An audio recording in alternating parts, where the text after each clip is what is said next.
Ertu á leið heim úr vinnu? Stilltu á FM 89,1.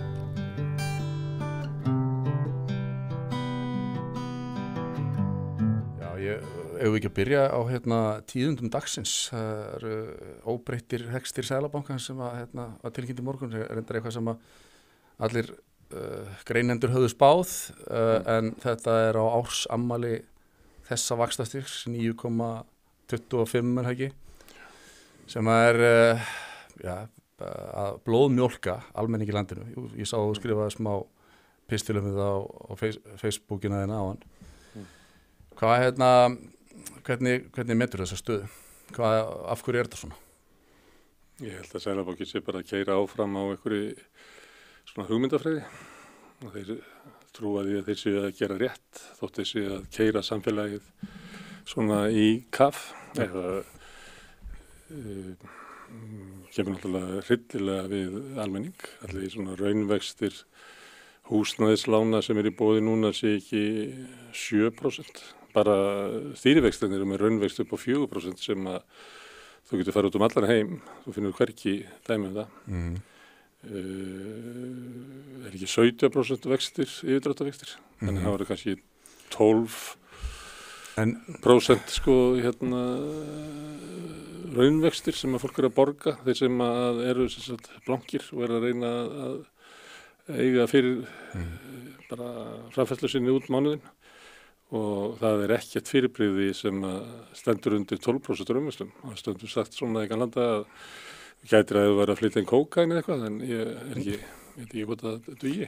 En þeir eru að gera þetta þeirra sögn til þess að ná niður verðbólgu. Já, þeir telja sér eitthvað heilagra sem þeir eru að rást við. Þannig að það, einhverja þjáningar fólks skipti ekki máli og það er náttúrulega ekki þeirra þjáningar. Ásgeir er vel settur og ég veit ekkert skuldar hann ekki mikið. Nei, hann getur alveg staðið þetta af sér sko. En hann deilir út þjáningu til þeirra sem get ekki varið sig, sem er fátækt fólk sem að á svona valla í sig á og enn síður eftir þetta. Það eru þetta rennur út í hækkun og leigu. Leiga er að hækka gríðarlega mikið. Og þetta er náttúrulega fólki sem er líka að bera byrðar verðbólgunnar. Ef það er skoða hvað það er sem er að hækka, þá er það sem er að hækka mest húsnæðiskostnaður og matur. Og þeir sem eru með minnst umleikis, að þeir eyða eiginlega öllum sínu fé í mat og húsnæðiskostnað. Og þetta fólk er að bera meiri byrðar af verðbólgunni heldur en Ásgeir, sem að matarkostnaður og húsnæðiskostnaður er hlutfallslega miklu lægri í honum. Þannig að hann finnur þetta ekki, en hann telur sig geta deilt þessari þjáningu yfir á 20.000 heimila. En hann lítur væntanlega svo á að þjáningin eigi að vera tímabundin til þess að ýta verðbólgunni niður, af því að hún er líka... Hefur það virkað hjá með? Nei, það hefur ekki virkað. Í þessu vaxtastigi. Og þeir eru eftir einhverju sem bara virkar ekki. En heldur því samt áfram, þá ertu komin yfir í eitthvað svona trúarbrögð. Þú telur að þú verðir að gera þetta. Þetta er svona frasi sem hafa verið bókart segir einhvern veginn, sorry sweetie, but I have to kill you. Svona, þú veist, það eru bara önnur lögmál sem ég þarf að sinna, sem eru bara verðmætari en þitt líf og bara fuck you. Og maður sér þetta líka hvað árið þetta hefur. Að fyrir svona 2 árum að þá var það svona 20% af fólki sem að átti valla í sig á, gat ekki mætt óvöndum útgjöldum og svona lifði bara í basli.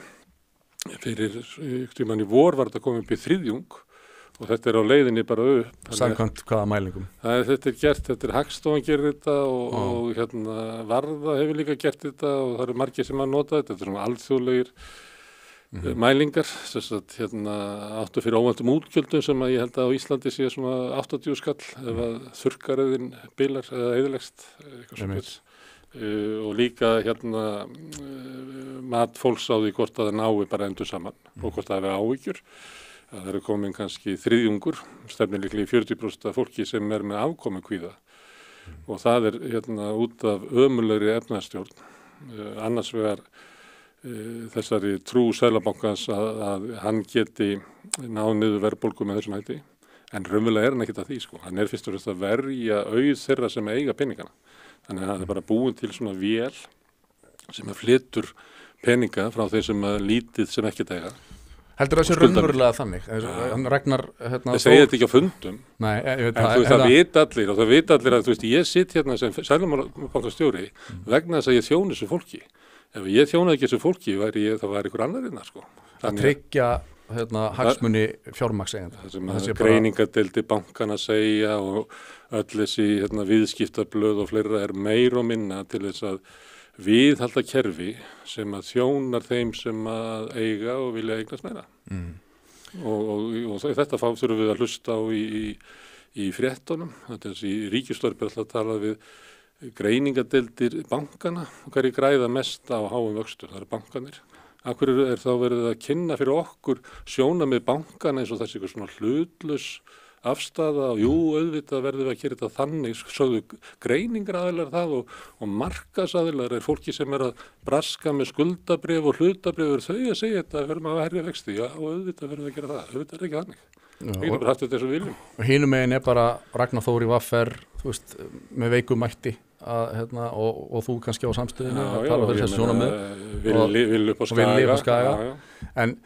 En svo er annað því að við erum með þetta vaxtastefnu, þessi trú á því að það að búa til einhvern svona jafnvægi á markaði og þessi markaðurinn sem að leitar einhvern veginn jafnvægis sem er svona delluhugmynd sem bara er undirstaðan undir efnaðarstjórn síðustu 40 ára að við höfum að láta svona markaðin bara vera af því hann leitar jafnvægis og það sem öll röskun öll inngripin í markaðin, það er ekki nokkuð með þessi trúi svo lengur, allir átt að segja að það eru markaðsbrestir mjög víða og það er þess markaðsbrestir í húsnæðismarkaði sem að því það að við erum með einhvern system sem á að búa til húsnæði fyrir almenning og gerir það ekki, það vantar húsnæði. En ég held að þetta sé ekki alveg rétt hjá þér, menna markaðurinn svona til lengri tíma. Ég veit að þú trúr. Já, ég get ekki tillitið til þess að þú sett einhver ofsatrúa maður að þessu leiti.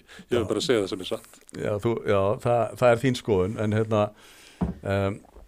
aftur að Seðlabankanum, hlutverk hans á að vera að tryggja fjármála stöðuleika og hvað myndi gerast heldurðu ef að Ásgeir væri eins og þú gefur til kynna, hann sé bara að verja hagsmuni fjármagnseigenda og hann væri ekki í því og væri bara hugsa hag Íslendinga og myndi ákveða við ætlum að lækka vextina núna hressilega. Þetta er orðið allt of mikil ánauð fyrir fólki í landinu og við verðum að lækka vextina og ég ætla að tilkynna það bara að það eru lækkaði núna hressilega. Hvað heldur þú að myndi þá gerast í hagkerfinu? Ef þú horfir á það þessi melda verðbólga sem þá er hún fyrir utan húsnæðiskostnaði svona 4,2%. Við erum núna með 6,5% verðbólgu, eitthvað svona þar bil, hefur verið herra og það er fyrst og fremst drifið af skorti á húsnæði. Þannig ef að Ásgeir og Seðlabanki væri með svona full FM, að þá myndum við segja það, ég meina hvaða grín er það að láta okkur vera að berjast við verðbólgu sem að myndast af skorti á húsnæði með því að hækka vexti sem að mun auka skortin á húsnæði. Þetta er bara rugl, myndi hann segja. En hann má ekki segja þetta, þannig hann segir ég verð að gera þetta eitthvað. Akkur má hann ekki segja þetta? Hvað tærir hann að stíða þá? Af því að hún gengst inn á þessar trúarsetningar sem eru. En það er pólitíkin sem að heldur niðri þessum skorti, heldur þessum skorti á, viðheldur skortinum á húsnæði. Það er vegna þess að þau eru að þjóna aðilum sem að græða á þessu, sem eru verktakar og þau sem eru í okurleigu. Það er margsins komið tillögur, þú nefndir hann að verkefnishreyfinguna, það var samþykkt 2016 af þáverandi ríkisstjórn að grípa til aðgerða til þess að laga hér leigumarkaðinn. Það var allt saman svikið þegar áreyndi að þá þjóna stjórnmálamenninni þeim sem að vilja braska. Og ef við tökum bara leigumarkaðinn, þá er þetta alveg stjarnfræðilega ótrúlegt að þetta skuli geta gerst. Vegna þess að það verið að verja hagsmuni örfárra á leigumarkaði sem eru þessi stóru en svo er það líka svona betur sett fólk sem á oft svona auka íbúð hér og þar og á tímabili var fólki bara ráðlagt að kaupa húsnæði bara í Borgarnesi eða Fáskrúðsfirði eða who cares því að þú getur grætt svo mikið á þessu. Það er einhver leigjandi sem að borgar húsnæði tilbaka og svo hækkar þetta í verði og þetta er bara besta fjárfesting sem hún getur átt. Þannig helmingurinn á húsnæðurum er svona betur setta fólki sem að færa að braska. En við samningana þá sjá menn að þetta gengur ekki. Það gengur ekki að það sé verið að leggja álögur á vestsetta fólkið sem á leigumarkaði, að láta það alltaf borga sko meira og meira í húsalegu. Hún er kannski tvöfaldast á 10 ára tímabili, sko raunverði sko. En þegar á reynir, þá næst þetta aldrei í gegn, vegna þess að hagsmunir þessara örfáu ráða meira. Hvað næst í gegn? Hvað leiguþak? Leiguþak eða þú getur gert alls konar hluti. Þú getur sagt að já, þú mátt skulda 80% íbúðinni sem þú ert að kaupa fyrir þína fjölskyldu. En ef þú ert að kaupa ykkur auka íbúð, þá verður að fjármagnana bara 60%. Þú mátt bara skulda 40%. Það er hægt að beita alls konar aðferðum og það hefur verið gert mjög víða, en svo náttúrulega algengast er það að ríki og sveitafélag einfaldlega bara byggi húsnæði. Bara byggi félagslegt húsnæði sem er þá einhvern veginn varið fyrir markaðssveiflum í verði á húsnæði og varið fyrir markaðssveiflum á verði á fjármagni eða vöxtum, vegna þess að þeir sem eru með lægstu tekjurnar í samfélaginu, geta verið öryrkjar, eftirlauna fólk, láglauna fólk, það getur ekki tryggt sér öruggt húsnæði inn á markaði sem að sveiflast eftir verði á húsnæði og skorti og öðru slíku og verði á fjármagni og jafnvel bara svona millitekki fólk, það kannski leggur af stað yfir fljótið, skuldar alveg hingað og á að labba í 40 ári við fljótið og má ekki rasa ef það rekst í stein í botninu þá bara sekkur það og ef það kemur eitthvað kreppa. En ég ætla aðeins að klára þetta þarna með hvaða hagsmuni verið að verja. Maður myndi ætla, og maður heyrði það svolítið í aðdraganda síðustu samninga, að nýr framkvæmdastjóri SA sagði eitthvað svona að það væri rétt hjá verkalýðshreyfingunni að vandinn væri húsnæðismarkaður, vegna þess að ef þú ert að reka fyrirtæki og borgar laun og svo kemur starfsfólki til þitt og krefst hærri launa og af hverju? Ég meina, það er búið að hækka húsaleguna mína 40 krónur síðan að þú hækkaði launin mín 10 skall. Þannig að krafan, afleiðingin af því að leigumarkaður er bara lyftað bara vaða áfram, þannig að þeir sem að hafa völdin, sem eiga húsnæði getur bara ráðið hvað þeir rukka, að það hefur áhrif út allt samfélag. En samt, þrátt fyrir það myndu ætla að byrja ekki miklu fleiri fyrirtæki sem að raunverulega líða fyrir vondan húsnæðismarkað, að þurfa þá að borga hærri laun og vera með starfsfólki sitt í einhverju eilífri kreppu og erfiðleikum og kannski alltaf að leita bara nýri vinnu og svona alls konar óstöðuleiki, miklu fleiri slík fyrirtæki. Af hverju er ekki hagsmuni þeirra frekar varðir heldur eins og örfáir sem að græða? Og þá komum við að því að þetta er ekki rekið að neinni skynsemi, ekki það hvernig samfélagi getur verið svona best, hvernig höldu því best saman en eins slíkt. Þetta er bara rekið út frá trúarsetningum að við megum aldrei hindra þann sem að vill græða. Því að sá sem að vill græða, ef hann fær að græða eins mikið á hann vill, það er sjálfur drifkraftur samfélagsins.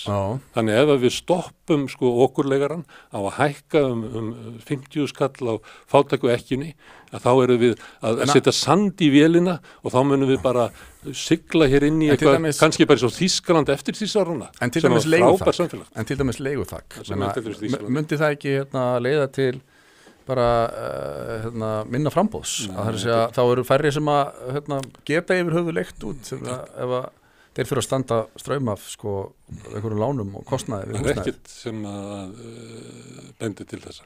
En þú veist, ég sá einhvers staðar það var einhver maður sem skrifaði þetta held í 1975 og síðan hafa allir svona þingtankar sem eru reknir áfram að ríku fólki endurtekið þetta og þar með fáið þetta út úr SA og þar með fáið þetta út úr viðskiptaráði og þar með fáið þetta út úr sjálfstæðisflokknum og þar með fáið þetta út úr meira en hlutunum af þeim sem að til að sitja á þingi.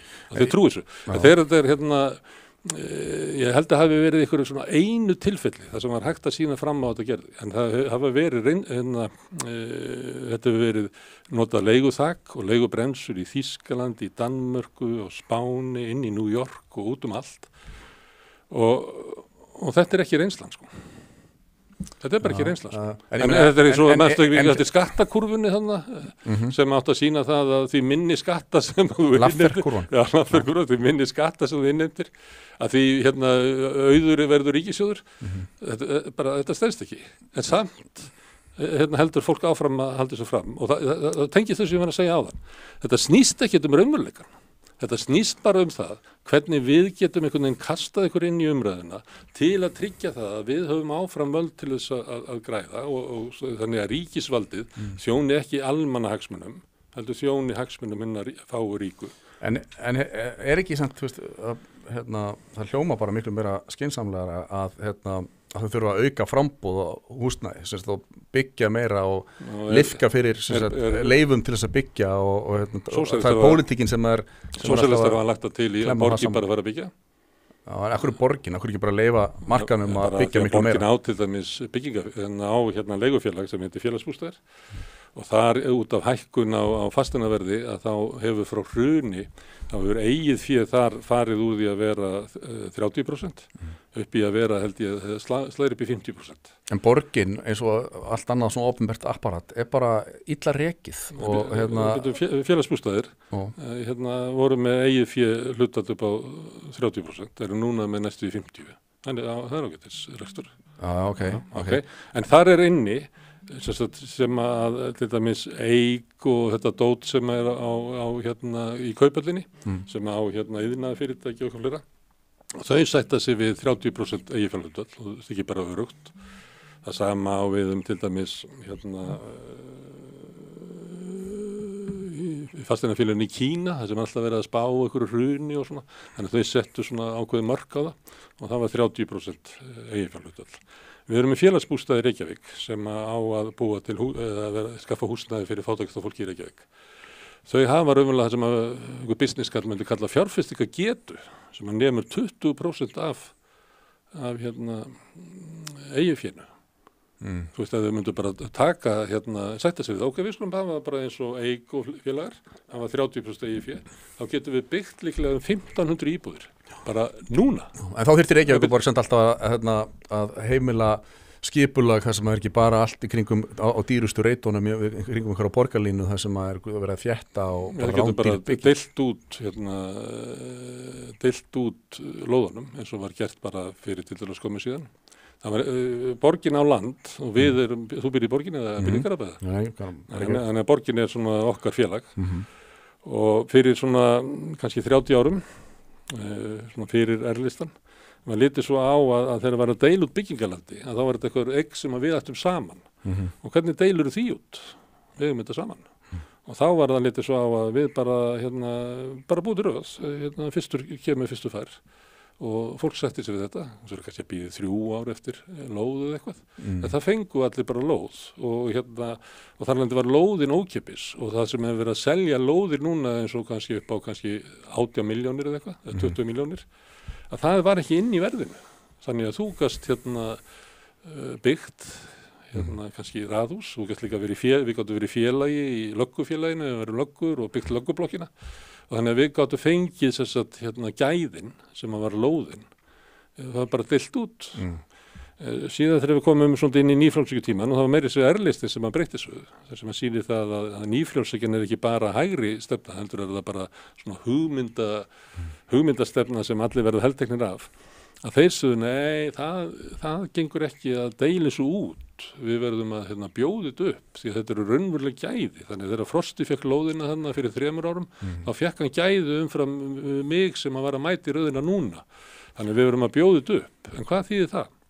Þá með uppboð þá er bara þeir sem eiga peningana sem að geta tekið þátt í þessu leið mér að klára það þá flytur almanna gæði bara til hinna ríku hinni fátækari sem að höfðu alltaf séns á að fá þessa lóð í gamla daga. En er ekki samt eitthvað galla við kerfið að menn fari bara í röð og fái fría lóð og við eigum hana saman. Ef ég er ekki í röðinni þá missi ég bara af gæðum sem að vera að gefa. Þú getur bara farið í röðina og það er í svona kerfum. En ég hef ekki kannski ráð á að byggja neitt og hef ekki lóð að gera ef ég get ekki byggt. Það er sumstaðir eru svona kerfi sem að það er til dæmis í Hollandi af því að iðnbyltingi verður svolítið snemma í Hollandi og það er svona ólíkt hvernig samfélagin byggja upp félagslegt húsnæði til þess að í Danmörku þá var verkalýðshreyfingi mjög drífandi í þessu í Svíþjóð voru það sveitafélögin sama með í Bretlandi þarna átakið eftir stríð, byggjum fyrir hermennin okkar sem voru að berjast í stríðinu, það voru sveitafélögin sem að drifið áfram sem að Margaret Thatcher síðan skrúið á hana. En í Hollandi að þá þetta svona, að því að þetta byrja svo snemma þar, að þú verður að gera eitthvað í húsnæðisvanda fátæku sko. Og þá var það svona sjálfseignarstofnanir sem eru svona hálfborgaralegar í grunninn og eru bara, ég get ekki búið í samfélagi þar sem ég þarf að klofa yfir heimilislausan mann til þess að komast á 3 stjörnu Michelin restaurant eins og Bandaríkjamenn gera í dag. En menn segja svona, þetta er ekki boðlegt sko, þetta er ekki gott samfélag.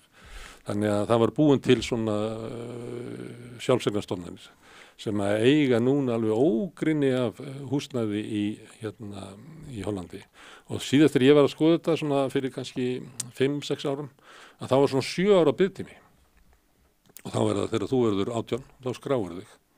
Og þá svona þegar þú 25, að þá færðu íbúð. Og það kannski litla íbúð, en þú getur verið inn í kerfinu alla þína hundsokata tíð. Og þarft ekki að hafa neina teljandi áhyggjur af húsnæðismálum, ekki eins og Íslendingar hafa. Þetta er svona eitthvað eins og búsetti var Já, þetta er bara takmarki gæði. Það er bara stundum enn á þannig. Við eigum bara ekki nóg. Og þá ef allir eiga að fá sama rétt, þá höfum við svona biðröð. En það búið að vera að segja okkur núna í 40 ára biðröð er eitthvað ógeðslegt. En það sem að valkosturinn... Þú vilt mæra biðröðina, fá biðröðina aftur. Valkosturinn, en við skulum ekki hafa biðröð, við skulum bara bjóðið út. Hverjir hverfa þá biðröðinni? Það eru þeir sem ekki hafa aðgengi að fjármagni og geta ekki verið. Þannig að nýja kerfið er það að við tökum almannagæðin sem við áttum saman. Við hefum saman landið í Reykjavík, en við færum það bara til hinna ríku. En þú þarft hvort þið er að skuldsetja eitthvað ef þú ætlar að fara að byggja og ef að lóðurnar eru bara seldar á skikkanlegu verði, þá er það bara eðlilegur partur af prísnum. Áður. En hvernig var þetta þegar grafa vorum að byggður?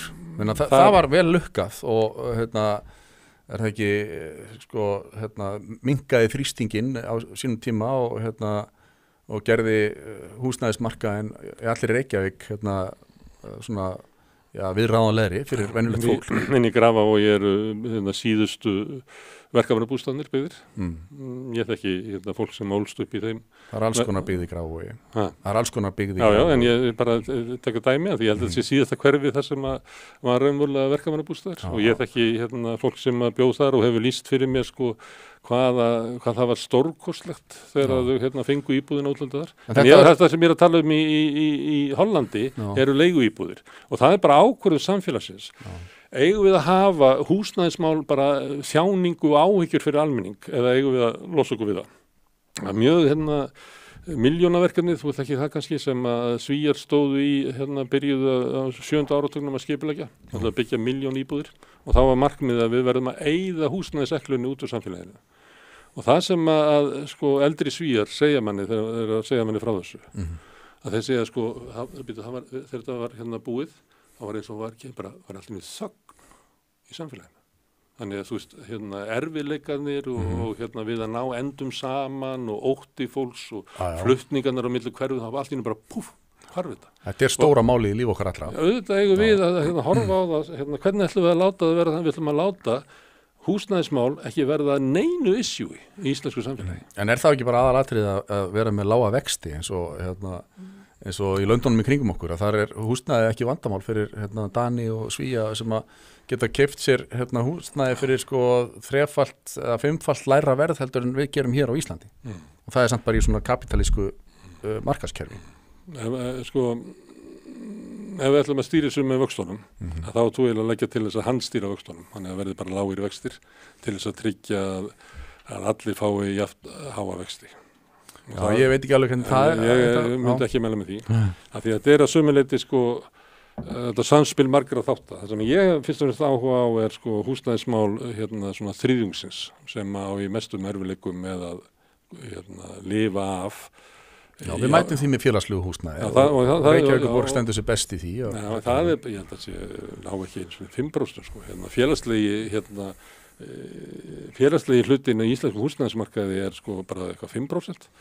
Meðan hann er kannski 30, 40, 50% í næstu löndum. Og það er ástæðan fyrir því að þetta fólk er ekki að þjást á húsnæðismarkaði. hérna alltaf verið að, já, við viljum búa til húsnæðiskerfi fyrir ykkur svona sem eru verðugir og þá kemur fólk fyrir kosningar og talar að við erum að hjálpa unga fólkinu að koma sér þakki yfir höfðið, ungt bandna fólk og þau vil ekki hjálpa því og svona. Þannig svo við getum ekki bara horft á það að kannski þriðjungur af fólki á hverjum tíma mun ekki geta búið við húsnæðisöryggi á opnum markaði þar sem að húsnæðisverð hækkar og lækkar eftir framboð eftirspurn og þar sem að fjármagn hækkar og lækkar eftir framboð eftirspurn. Það hellinga fólki núna sem inn á þessu markaði sem jafnvel bara, ég myndi segja bara í efri hluta millistéttar sem að fá hækkunina á sig núna út af óbundnum, óverðtryggðum vöxtum. Það sem að húsnæðiskostnaðurinn kannski fer úr 250.000 í 450.000. Já, en raun og veru bara, það sem þarf bara að verði jafnvægi á þessum markaði og þú trúir því að það sé. Já, ég meina, það er hægt í öðrum löndum. Það er spurning hvort að það sé þá bara krónan sem sé vandamálið. Er jafnvægi á bankamarkaði á Íslandi? Myndirðu segja það? Já, svona sirka. Ég meina það er bankin rukkar þá sem eru blankir 17% vexti af yfirdrætti. Þetta er ekki jafnvægi. Nei. Ok, tryggingamarkaði eða maturumarkaði, það er að koma prís er að koma inn á markaði. Nei, meðan allt er hækkandi, þá er ekkert jafnvægi. Þá afhjúpast að krónan og bónus að vera okra á okkur. Þannig að þessu svona hugmynd það sem að, og maður heyrir fjármálaráðherra, forsætisráðherra, innviðaráðherra. Maður heyrir bara fólk innan úr VG tala að markmið er að ná jafnvægi á mörkuðunum eins og það sé, það er svona trú að markaðinir jafni sig sjálfur og út úr markaðinu komi alltaf besta niðurstaðan.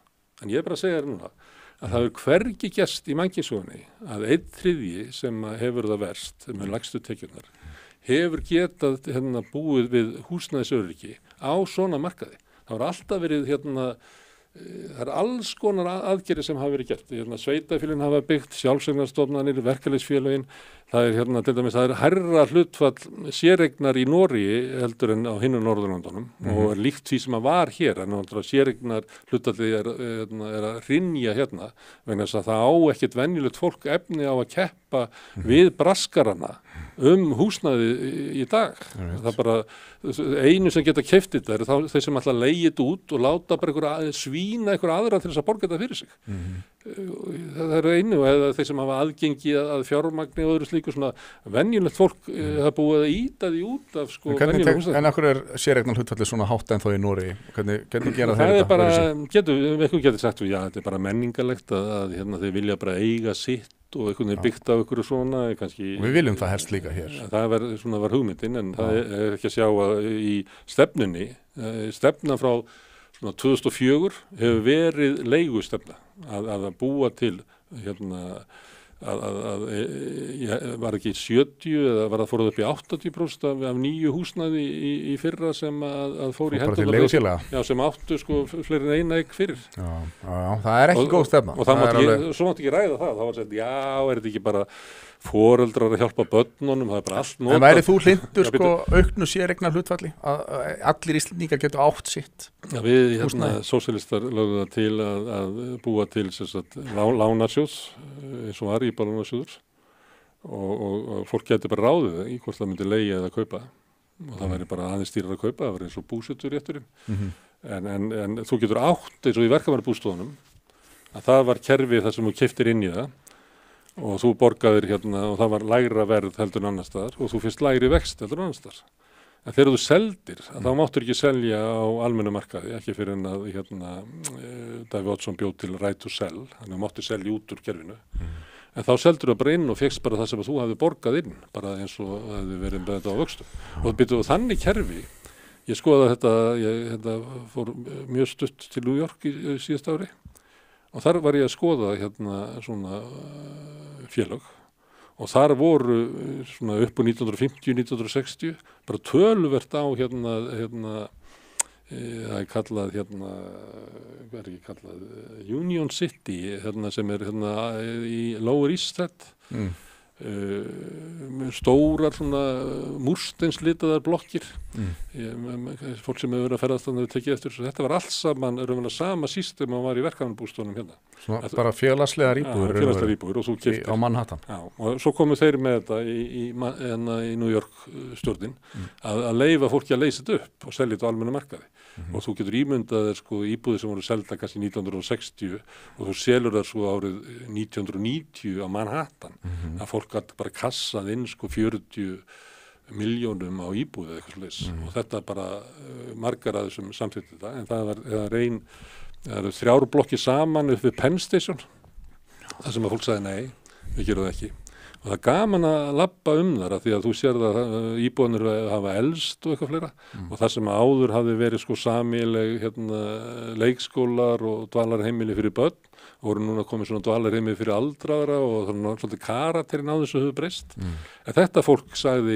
nei, við viljum ekki leysa upp, við teljum að vera mikilvægt að gera þetta og ef þú veist af þessu og fylgist svo kannski með reynir að fylgjast með bæjarpólitíkinni í New York og svona kannski róttækari baráttu þá sérðu og músík líka þá sérðu oft fólk sem ólst upp í þessu svæðum og náðu bara að nokkrar 3 blokkir að halda sig saman bara í því að það verður ekkert selt og miklu bara stoltara fólk og öflugra baráttu fólk og ekki svona svínbeikt eins og fólk verður þegar það er alltaf á markað og verða í daginn niður En ekki fallegri hugmynd Gunnar Smári en að auka félagslegt húsnæði að minnka þörfina á félagslegu húsnæði og að koma því fólki sem er í þeirri stöðu til betri álna betri álna, það er bara fólki sem býr í þessu húsnæðisfélagi á Penn Station fólki sem býr og leigir af sveitafélagunum í Svíþjóð það er ekkert fullt af einhverju svona skömm því alveg sama þótt að Frosti sé að reyna að halda því fram að það eigi að byggja sitt eigi raðhús í Fossvoginum og eigi að keyra á Tesla, don't give a shit Frosti mín en ég bara segja ráðan að þetta fólk sem fylgist með þessu ég skal senda þetta á þig það fylgist með fólkinu sem alið upp í þessu það er áberandi beinna í baki og stoltara og þú veist, hefur búið í miklu öflur og heilbrigðara samfélagi, það ræður húsnæðinu sínu sjálft og það er bara lýðræðislega rekið, miklu öfluri samfélag sem það er elst upp í. Heldur þeir sem eru einhvern veginn að klóra augun hvoru öðrum í samkeppni á vinnumarkaði og húsnæðismarkaði. En að því ég nefndi séreignarstefnu Noregi, það verði aðeins að forklara. Það sem að dreif hann áfram var svona íbúðlánasjóður og vaxtabætur. Þannig að jafnvel það sem horfir á það sem að þriðjungurinn á kannski frekar húsnæði heldur í næsta landi, að þá er það allt saman gert með stjórnvaldsaðgerðum vegna þess að það er engin leið til þess að neðsti þriðjungurinn búi við samfélagslegt öryggi nema það sé bara samfélagsleg aðgerð að koma því á. Öflugur íbúðalánasjóður og vaxtabætur sem við inngrip ríkisins. Og kostnaðurinn við að gera þetta ekki. Hann er sá að fólk í dag sem er í þessum neðsta þriðjungi er kannski að borga 100.000 krónur meira í húsnæðiskostnað en það ætti ella að gera. Og ef þú horfir bara á þriðjungin af öllum fjölskyldum, ef við getum losað það við 100.000 krónur, þannig að hefði 100.000 krónur meira umleikis, væri það ekki góð samfélagslega aðgerð? 100%. Já, það er það sem að Svíarnir sögðu, það er bara allt einhver bara þögn. Þetta er eitthvað sagði mér að þau eru stokkjótt og fallíf. Nei, það er svona lýst svo fallega fyrir mér eins og að þú stekkur svona út og er alveg rosalega upptekin í að því að toga í rétt og eitthvað svona og svo spennist hún upp og þá svífur með loftinu þannig þá verður algjör þögn en á leiðinni niður þá heyrður alveg bara rosalegan háa það þú fattar ekki fyrir en að þögnin kemur þessi slæti voru þetta og þetta er það sem að svona lýsa Svíarnir átökunum sem voru í samfélaginu þegar húsnæðiskreppan var leyft að grassera eins og það gert núna. Við búum í einhver samfélagi sem er bara einhver samfélagsleg tilraun á að búa til verstu húsnæðiskreppu á Vesturlöndum frá því í stríðinu, bara frá því að vera þegar fólk bjó í bröggum. Við búum bara við einhverjum samfélagstilraun það. Já. Láta fólk þjást. skuldsetja okkur þannig að við erum alltaf sko að verða fastari þrælar sko til lengri og lengri tíma í þessu kerfi. Það segja að svona mér hægri menna það bara mjög gott. Þá hugsar almenningur eins og kapitalistar ef að við festum þau þannig að þau eigi sitt húsnæði og skuldi og þá segðu nei við getum ekki farið í verkfall þá missi ég afborgun á húsnæðinu mínu og nei megi mitt ekki sko bætt kjör hjá mér heldur lægra vaxtastig og allt í einu ertu bara komin út í eitthvað svona svo blandað hagsmuni. En sko við þekkjum það það var nú til skamms tíma fyrir nokkrum árum síðan þá voru vextir mjög lágir og þá einhvern veginn það var bara í mjög stuttan tíma. Ásgeir keyrði það á allt og látt niður. Ég held að það sé nú almennt viðurkennt í dag. Já og þá náttúrulega var það mikil þensla og svona en það maður finnur það bara í svona einhverju normal vaxtastígi sko þá lífið bara það verður allt annað líf og það auðvitað eitthvað sem eitthvað markmið sem okkur langar til að ná að vera svona stabílt lágvaxtastig eins og þekkist í löndunum í kringum okkur en það munar náttúrulega segjum við bara sá sem að skuldar bara milljón í yfirdrátt það munar fyrir viðkomandi hvort þessi 17% vextir á því eða bara 5 það getur verið þessi peningur sem að fer í þetta getur verið bara lykil peningurinn hvort þú áttir bara fyrir mat fyrir því og börnu þín hann á 2 síðustu daga mánaðarins og svo getur farið alveg upp eftir og það sem að mér finnst í dag að maður byrja að heyra frá fólki sem bara velsett og hefur með kannski með svona trú á því að ég meina ég í góðri vinnu og ég ætti að hafa það svona og ég ætti að geta keyrt á svona bíl og ég ætti að geta búið í svona húsnæði og ég ætti að geta stutt börnum í svona skilaboðum sem farið út úr samfélaginu. Mér finnst að maður heyrir í fleira fólki sem bara allt inn að renna upp fyrir það byrju ég get ekki lifað þessu lífi sem ég taldi mig geta lifað og sömuleitt það vegna þess að það kannski að eyða 120-150.000 krónum meira á mánuði í vexti heldur en líka náttúrulega fólk svolítið að þessi hugmyndum hvernig ég ætti að geta lifað af því að ég í svona sæmilegri stöðu og eitthvað svona ætti að geta verið með 2 bíla eða 3 bíla við einbýlishús og það sem eru sko eitt auka herbergi og allir í sérherbergjum og ég geti átt sumarhús eitthvað þar upp í sveit og ég geti farið 3 til útlanda ári sjálfur sér þetta ekki Þetta eru bara sjómennirnir í Neskopstað sem að hafa það svona sko. Já, þetta kannski heldur ekki sko þetta frekar svona ef þetta lífsstefnan sko við verðum að kannski að geta að lifa fyrir eitthvað annað en þetta En minna, við viljum, þetta svona draumurinn að eiga þægilegt líf með Já, þetta botlu sko, leiðu út búin alltaf meira og meira sem þú vilt. En en þetta oft rætt sko með íslensku krónuna að það sé hún sem að sé þessi baggi eða þessi klafi sem að liggja á okkur. Minna heldur það væri ekki lausn að taka bara upp annan erlendan gjaldmiðil, annarkvort dollar eða evru jafnvel, norska krónu, Ég held að skipti meira máli og ef þú ferð á milli landana, að þá bæði náttúrulega að sömuleyti þetta algjör blekking að segja sko að evru vextir eins og þessi eitthvað eitt. Það ekki þannig sko. Það eru hærri vextir í austantjálslöndunum gömlu, þótt að þessu með evru, heldur en inn í miðju Þýskalandi eða eitthvað slíkt. Hvernig þá? Það bara húsnæði, skoða bara húsnæðisvexti.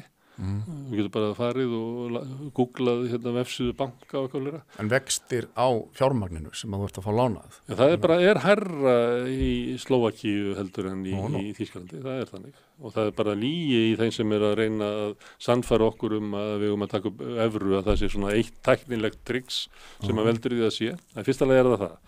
Þannig að þú hlindur bara íslensku krónunni? Já, það náttúrulega, íslenska krónan ég held að verkefni sé að almenningur taki ríkisvaldið af auðvaldinu. Að ríkisvaldið verði ekki látið þjóna auðvaldinu. Og ef að við höfum ríkisvaldið og við getum stýrt íslenska ríkinu eins og hendar almenningi, þá mjög mikilvægt að hafa krónuna. En hafa krónuna í höndunum á ríkisvaldi sem að... Men var þetta fólk ekki allt einhvern tímann almenningur? Þú veist, Ásgeir og Katrín og Sigurður Ingi, var þetta ekki allt almenningur? Ég að tala um að þau að þjóna, Já, en það var almenningur og svo kjörin fulltrúi og hvernig var að taka þetta, hvernig á almenningur að taka ríkisvaldið af? Ég á við að þú skoðar bara, ef þú skoðar frumvarpið fiskeldi, að þá var það til að vera aðlagað að þörfum þeirra sem að reka fiskeldisfyrirtækinu. Ef þú tekur vindorkuna þá það sama. Allt sem kemur út úr þinginu, það til þess að mæta kröfum þeirra sem að eiga fjármunina, sem eiga fyrirtækin og sterkustu fjármagnseigandana. Peningastefna Seðlabankans rekið til að verja auð þeirra. Ríkið ekki rekið hér út frá almannahagsmunum. Það ég meina að þú getur varla rifjað upp eitt einasta mál sem farið í gegnum þingið sem hefur bætt hagsmuni almennings. En það renna í gegn endalaus frumvörp sem eru bara samin af hagsmunasamtökum fyrirtækjaeiganda. Þannig að það sem ég á við. Ríkisvaldið í höndunum á þeim sem höndunum á auðvaldinu. En vel rekin fyrirtæki eru hagsmunir almennings líka. Það auðvitað... Já, hvað vel rekin fyrirtæki? Það sem með góð arðsemi og færi mikið af fé til eigandars? Nei, borgar góð laun. Með ánægt starfsfólk. Þau eru ekki mikið, það ekki eitthvað fyrirtæki sem mikið fyrir það, borgar há laun. Jú, reyndar öll fyrirtæki á Íslandi borga há laun en það allt samt svo dýrt sem á móti en við erum með hæstu laun í heimi samt. Einhvern tímann sagði ég í Skandinavíu svona þjóðarsátt að hafa há laun og þau fyrirtæki sem ekki þola það geta bara að pilla sér. Á Íslandi stefnan að borga lág laun og almenningur sem ekki þolir það, hann verður bara að pilla sér. Launakostnaður samt hæsti kostnaður hjá öllum fyrirtækjum. Hann enda á hann að vera það. Þú býrð til verðmæti með mannafla, Þú býrð ekki til með einhverju hugviti þótt að hægrið sé alltaf að halda þið fram að þetta bara springi allt út úr haustunum á Elon Musk eða einhverjum köllum, verðmættir eru búin til bara það bara fólk sem býr til verðmættir og ég hef stundum held ég hafi gert það síðast þegar það var skattlausi dagurinn þá bjóði til nú auðvaldslausi dagurinn. Já, ég sá það. Já, þannig að þú tekur hagnað fyrirtækja og bætir við hann launakostnaði og svo hagnaði fyrirtækja það fer í arðgreiðslur og það fer líka í skatt. Ef þú brýtur það niður, þá það á Íslandi að launin eru bara helmingurinn á móti því sem að eigendur fyrirtækjana halda eftir. Og finnst þér það eðlilegt? Að bara meginþorfið almennings að bara vinna hjá þessu fyrirtækjum. Já, ég minnst að helmingur vera ansi vel í lagt. Já, það það sem að deila snýst en það sem að ástæðan fyrir því að þetta alltaf að vera hærra hlutfall sem að fer til eigandana. Annars við að það helmingurum fari í hagnað. Já. Og það hagnaður annarkost arður sem að þú getur líka skilja peningan eftir í fyrirtækinu og þess vegna verður eiginlega að taka það með vegna þess að sumstaðar eins og var til dæmis mjög áberandi í sjávarútveginum kannski snemma á þessar öld að þá voru þau ekki að fjárfesta mikið út úr greininni heldur voru það að stækka fyrirtækin sjálf með því að kaupa og fleira þannig að eigandinn hann getur geymt peningana sína og ávastað á inn í fyrirtækinu það ekki bara hann takja það út þannig að þá tekur maður saman það sem hann skilur eftir inn í fyrirtækinu og það sem borgar sem stækkar fyrirtækið. Það sem að eigendurnir hafa tekið meira og við tökum bara síðustu 30-40 ár það vegna þess að ríkið hefur gefið eftir sinn hlut þau hafa dregið niður tekjuskatt fyrirtækja þau hafa fellt í burtu eignaskatta og þeir hafa lækkað fjármagnstekjuskatt þannig að það verður ódýrara fyrir það að taka segjum að veri 50% fjármagnstekjuskattur að þá myndur líklega skilja meiri peninga eftir inn í fyrirtækinu og þá myndur freka fara út í það að láta það vaksa en það sagt nei við megum það ekki og þá verðum við að hafa það þannig að eigandi geti tekið sem mesta peningunum því hann mun þá bara búa til ný fyrirtæki, eitthvað svona hugmynd. Já, sem eitthvað til í því. Nei, sjálfs ekki. Fjárfesta í... Það sem við fáum út úr þessu eru frekar veik fyrirtæki sem svona kallað þessu skrælda innan sko. Við fáum þau sem að eins og símin eða eitthvað svona sem er búið að skræla algjörlega innan. Það getur bara, má vel vera bara í næstu kreppu og selja frá sér innviðina. Það getur bara vel verið í næstu kreppu þá bara hrynji þetta sko. Þannig að það getur vel verið sem hagkvæmara fyrir samfélagið að eiga sko traust fyrirtæki sem geta staðið af sér sko 1 og 2 kreppur. En áður við ljúkum þessari efnahagsumræðu. Þú ert að segja, ég er bara að segja að það hvað velrekið fyrirtæki? Við höfum bara þurft að hlusta á það í 30 ár að velrekið fyrirtæki sé arðsamt fyrirtæki. Íslensku sjávarútvegur arðsamur. Já, það hlýtur að vera hlutaði líka. Það hlýtur að vera mikilvægt að... Nei, arðsemi þýðir ekkert annað en það. Hversu mikla peninga eigandi getur tekið upp úr fyrirtækinu. Gagnvart samfélaginu og starfsfólkinu og bara öllum, þá skiptir þetta engu máli.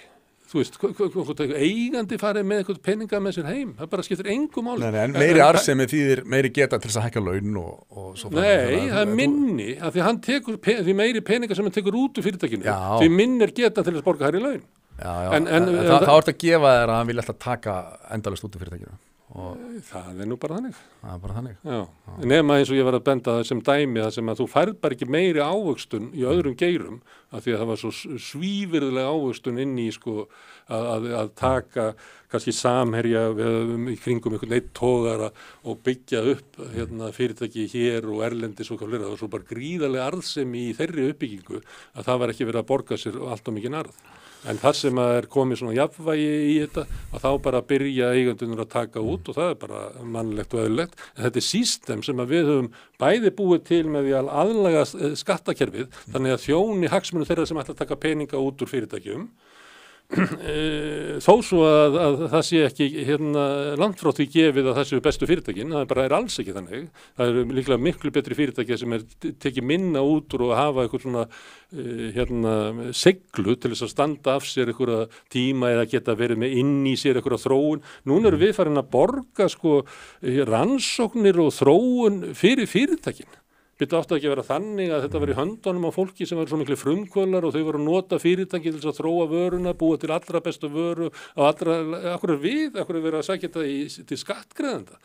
Í rannís? Já, það er bara orðið ég held að séu var ekki 17 milljarðar sem var bara að renna út úr fjármálaráðuneytinu í sjálftöku fyrirtækja. Einmitt. En talandi um það, í öllu þessi tala okkar núna fjármála óstöðuleika og háa vexti og verðbólgu og svona, þá minnist þú ekkert á fjármununa sem að renna út úr ríkissjóði og það er auðvitað, sko, hefur við alveg séð það, þegar að ríkissjóður er vel rekinn og lítið skuldsettur, að það leiðir til stöðuleika og það er öllum til góða. En þegar að ríkið er á bullandi fylliríi og eyðandi efni fram, þá blæðum við öll með hækkandi verðbólgu og gjöldum og sköttum og svo framvegis. Er þetta ekki stóra málið að ríkið sé haldi aftur að sér og sé ekki vasast í öllum málum sem að ríkinu kemur ekkert við? Það er allir sammála það að reka ríkissjóð með halla í verðbólgu og þenslu er glórulust. En það hefur þessi ríkissjóð gert í allan sinn tíma. Og reka ríkissjóð halla er verðbólgu hvetjandi? Já, ekki verðbólgu hvetjandi, það er líka bara, það flytur skuldir yfir á næstu kynslóðir. Þú ert að annarkvort þetta eyða í eitthvað eða þú bara innheimtir ekki og það sem að Bjarni sem fjármálaráðherra, hann bara innheimti ekki ef við myndum bara laga skattkerfið og hafa það bara eins og í Danmörku að þá kæmi kannski inn svona, ég veit ekki, 120 milljarðar í viðbót og það var ekki, þú veist, það er ekki flótti auðugs fólks og fyrirtækja frá Danmörku. Það er ekki þannig. En væri ekki gáfulegur að ríkið drægi seglin eitthvað saman? Er einhver glóra í því að vera stofnanir eins og mannréttindastofnun á svona tímum? Segjum eins og svo að við erum með löndin í kringum okkur sem við byrjum okkur saman við og við ætlum að byrja á því að meta það hvað við ætlum að hafa öðruvísi hér. Það sem hefur verið ákveðið hér og það sem við ætlum að öðruvísi hérna heldur en í Norðurlöndunum að við ætlum að innheimta miklu minni skatta af hinnum ríku. Ég mistaði þessu þjóðfundi þar sem þetta var ákveðið sko. En þetta var ákveðið og þetta það sem sker íslenska ríkissjóð langmest frá öðrum ríkissjóðum í nágrannlöndunum. Eru þau með sérstaklega hærri skatta á fjármagnstekjur eru hærri, sérstaklega það sem ekki eignaskattar. Sumstaðar eru sko fjármagnstekjur ekkert samtæri sko, en það eru líka innheimtir eignaskattar. En ég trúði ekki að þessi lausnin til að ná alltaf í meira og meiri skatta. Sko þetta snýst ekki það. Bara þenst þetta ríkisbátt út. Íslenskur almenningur sem bara á miðlungslaunum og lægri launum, hann að borga jafnmikla skatta á í hinulöndunum. Eini munurinn það að ríka fólki sem að Bjarni Benediktsson að þjóna, það að borga lægri skatta hér. Þannig að ef þú ætlar að fara að laga eitthvað í ríkissjóði, við skulum byrja að laga það. Og við skulum líka laga annað, að við eigum auðlindindar í kringum hafið. Og þær ganga kaupum og sölum, það var að kaupa sjávarútvegsfyrirtæki og það engin vant að reikna svona verðmætið á þessu. Þetta kannski svona 1300 milljarðar sem þetta kostar. En þetta leigt út á 5. Ef þetta væri þetta herbergi sem við erum í, sem að kostaði sko 10 milljónir og þú myndir leigja það út á ég kannum vel ekki regna þetta, þú myndir leigja bara einhverju viniðinum á 7 skall. Þú bara rekin. En hvernig ferðu út hvað það kostar? Það bara þegar Vísir var keyptur og það engin vant að reikna út hvaða aflaheimildirnar verðið þegar gengur kaupum og svona. Við getum líka séð að þegar menn að leigja sín á milli, að þá eru menn að leigja kannski þorskílóið á, sko, ég man ekki alveg töluna núna, 120 kall segja það. En ef þú reiknar síðan hvert veiðigjaldið sem að eigandinn fær, að þá það kannski bara 50 kall eða eitthvað. Ég skil hvað það. Þannig þar eru við kannski með sko 50 milljarða. Indriði Þorláksson hefur reiknað þetta hærra en það. En sérðu þá enga ástæðu til þess að ríkið dragi eitthvað saman í sínum umsvifum? Ég segi það, ég nenni ekki að eiga eitthvað samtal við eitthvað Sigmund Davíð og Bjarni Benediktsson og fleira eitthvað aðaldsemi í ríkisrekstri þegar að þeir byrja daginn á því að gefa vinu sínum sko verðmætin. Og ég segi enga ástæðu, ég kannast bara ekki við það að sé ykkur krafa íslenska almennings að við viljum hafa það skítt svolítið, við viljum hafa það meira skítt heldur en í nágrannlöndunum, en við viljum að ríka fólki hafi það betra. Ég bara kannast ekki við það. Og af hverju gerðist þetta? Af hverju varð pólitíkin okkar svona að þessi öfl fengi að vaða upp og raunverulega taka yfir ríkið? En þar fyrir utan, ég myndi vilja byrja þarna. Síðan vil ég tala ríkisútgjöldin og ég nefndi til dæmis sjálftöku. Ég bara næði ekki. Af hverju, segjum bara eins og Samherji, hann vil kaupa sér eitthvað liftara. Og þá fer hann og sækir sko 100 milljón krónar styrkur orkusjóði af því að þetta rafmagnslyftar eða eitthvað eða tilraun til að láta hann ganga fyrir metan eða eitthvað eða einhver svona bræðsludæmi og ég minnst það bara þú veist ef segjum að við séum með ríki og við viljum styðja fólk og Lyndon B. Johnson sagði í fallegri ræðu 1964 þegar það var svona hápunktur eftir því áruna, að eina ástæðan fyrir að hafa formlegt samfélag á millum okkar að lyfta upp hinum veiku og þjáðu. Það með Fallengsson, sem var hugsað sem arftaki frá því að hafa bara löggu og her. Og við segjum að við séum sammála það, að við viljum nota samfélögu sjóðin okkar til þess að samfélag okkar verði betra, þannig að við séum ekki að ganga fram hjá sko soltnu fólki og hungruðu og þannig að öll börn hafi sama möguleika á því að sko blómstra og við viljum það. Og svo komum við biðraðir í styrkina og hver fremstur? Ríka fólkið? Já, Þorsteinn Már Baldursson. Nei, en þú ert að tala ég bara velti fyrir mér. En þá ert að tala rafmagns. Nei, hvernig lentum við í þessu? Þá ert að tala rafmagnslyftara sem að þá Þorsteinn að tappa inn á sko niðurgreiðslur sko grænir styrkir sem að umhverfisstefna Vinstri grænna að keyra inn niðurgreiðslur á allt sem grænt og þú getur ekki fara að mismuna, nei, þú ert of ríkur til að fá græna styrkin. Ég held að þetta tilheyrir sko ráðunundur sem að sko Vinstri grænir kom ekki nálægt sko. En þú veist að tala um einhverja niðurgreiðslu, rafmagns, það er eitthvað umhverfis. Er þetta ekki Guðlaugur Þór Þórðarson? Já, ok, ég meina, en þú veist, þetta er í þessu samstarfi. Já, svo erum við líka bara með almenna rannsóknar og þróunarstykki sem hefur nefna áðan, þar sem að fólk kemur bara og sendir inn og það vita allir, ég held að það var ekki Alþjóða Gjaldeyrisjóðurinn sem var að segja að þetta kerfi lekur. En þessi umhverfisstyrkir, þessi grænu styrkir, eru til þess að ná einhverjum markmiðum, einhverjum umhverfismarkmiðum sem eru sem að Sjálfstæðisflokkurinn gengst undir ekki beint þeirra stefna og þá er það þannig að ef við ætlum að fara að niðurgreiða einhverja rafmagnsbíla eða rafmagnsliftara eða eitthvað, þá getum við ekki fara að segja já, þú ert of ríkur til að fá þessa niðurgreiðslu, þetta verður bara að vera flatt yfir alla. Það verður engin fátækumaður í þessari röð að fá sko styrk til þess að kaupa sér rafmagnsliftara. Það var ekki þannig, þetta var allt styrkið til fyrirtækja. Og sama með sem ég er að tala með sjálftökuna sem að Alþjóða Gjaldeyrisjóðurinn. Það er að þegar ríki vill hvetja fyrirtækin til þess að fara í þessu orkuskipti. Þau vilja það ekkert. Þau vilja bara færa peninga af því að ríki auðvitað er búið að taka við ríkisvaldið. Þau vilja bara fá peninga. Og það er búið til eitthvað sem sjálftaka á rannsókn og þróun sem er algjörlega hömlulaust. En eru orkuskiptin sem sagt í þínum huga fjármagnsflutningur til hinna ríku bara? Þannig, ef þú ert með ríkisvald sem að auðvaldið heldur utanum, þá verður það svo. Ef þú verður með ríkisvald sem almenningur heldur utanum, þá verður það ekki svo. Þá myndi kannski heyrðu 100 milljónir ef við ekki bara láta öryrkjana sem að keyra á gömlum dísilbiljum sem að menga mest, ef ekki bara gefa þeim rafmagnsbíla. Þannig tekur sko heilbrigð skynsemi almenningsákvörðun.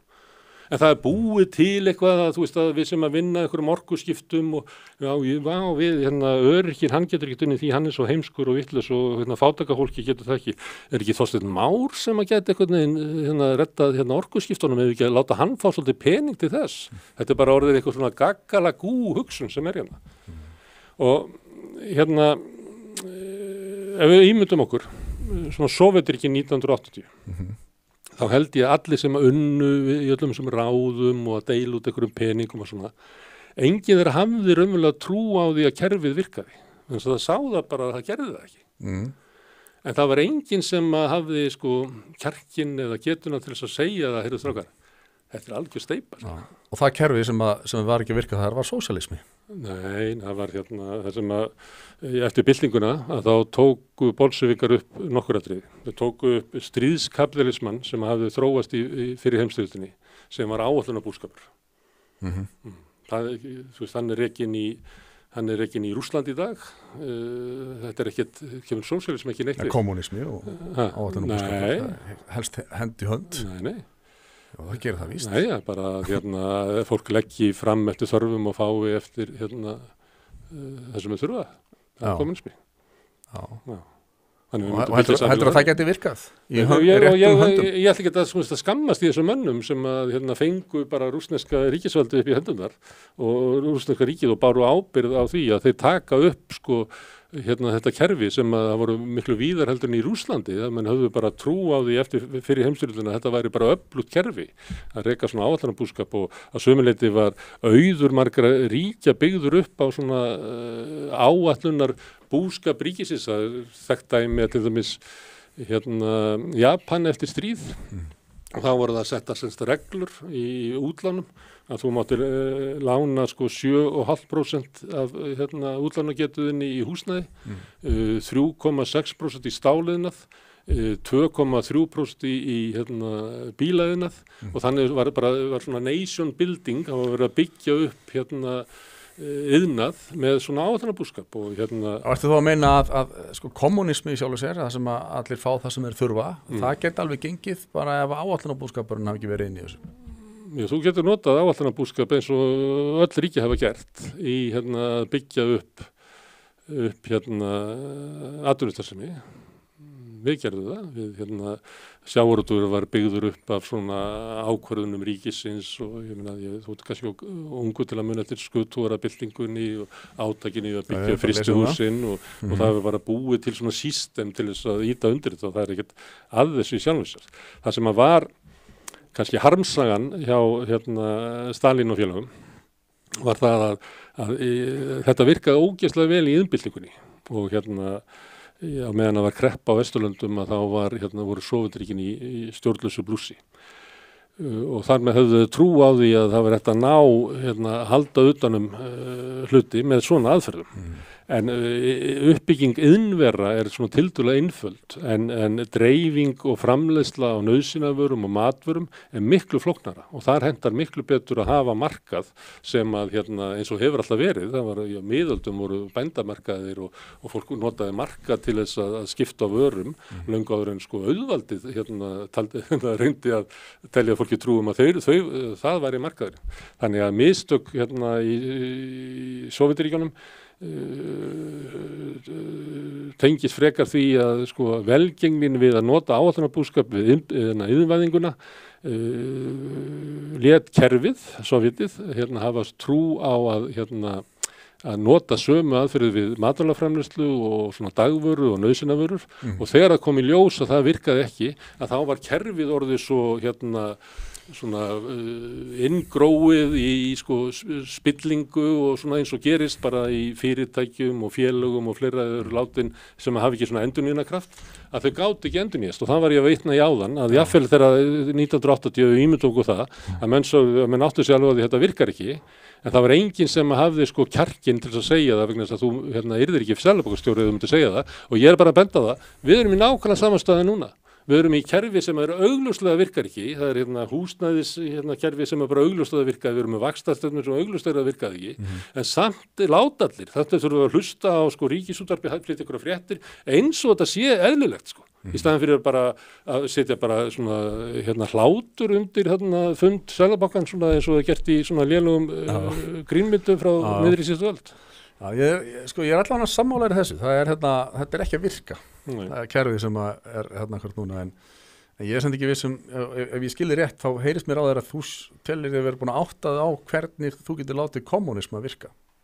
Nei, ég sagði ekki. Það ekki? Nei. Þetta er bara svona leið sem þarf að fara og kommunismin er lýðræðislegt fyrirbrigði og það er markmiðið snýst það að þú sért frjáls í þínu lífi. Ég tók dæmi íbúa... Kommunismi getur ekki verið lýðræðislegt fyrirbrigði því að þú ert að neyða hann upp á, ef það er ekki allir til í kommunisman, þá þarf það að neyða hann upp á þá sem er ekki til í það. Þá er það aldrei lýðræðislegt. Ég er ekki til í kapitalisman, hann er neyddur upp á mig. Já. Það er bara þannig.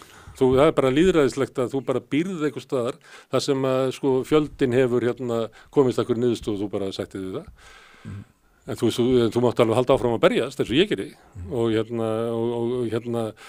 kommunismi án svona lýðræðis og einhverju svona fjölþætt valds eitthvað sem bara einhver einn gæi á toppnum sem segir allt eins og það er. Við erum að sigla inn svoleiðis heim. Við erum að sigla svona heim sem er bara mótaður af einhverjum Elon Musk og einhverjum nokkrum öðrum gæjum og allar hugmyndir okkar snúast. Hvað er að hugmyndum Elon Musk?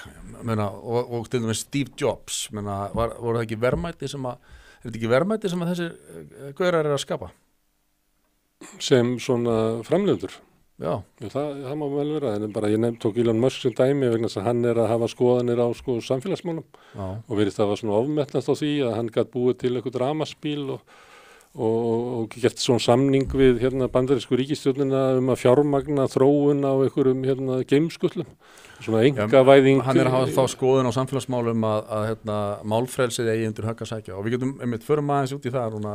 Hvað er það lengi Við þurfum aðeins lengri tíma því að við erum aðeins að tala þú ert nú búin að vera nýta hressilega í mig undanfarið og bæði í þáttunum, ég þakka fyrir það er mjög virðingavert að fá mention í þáttunum og samstöðunni og svo á Facebook síðunni það var nú sérstaklega dæmi sem að þú tókst okkur saman mig, Musk og Rowling Logason, Musk og Rowling fín upptalning en þá erum við að ræða um þessa breyttu tíma að nú færist það í vöxt að konur geti átt von á því að þeirra svona það sem var private space þeirra áður, hvort sem það eru íþróttir eða salernisaðstöður og svo framvegis og bara svona það sem að konur hafa sko, við höfum kynjaskipt hlutum hingað til af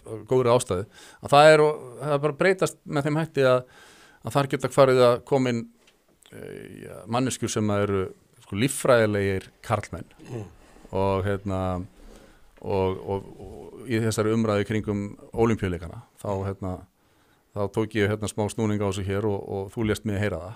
Við skulum fara aðeins í það.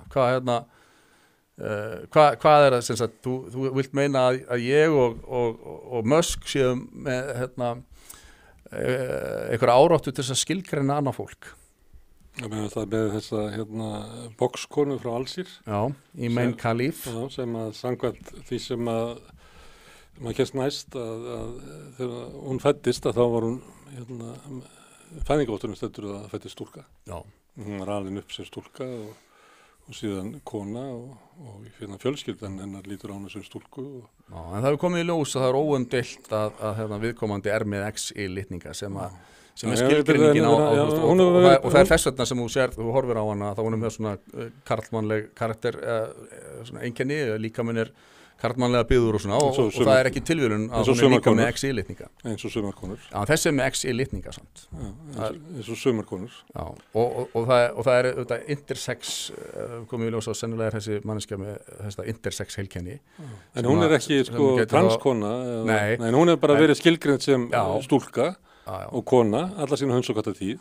Þannig en nú er það árið viðurkennt að fólk getur verið ránkynjað bara við fæðingu.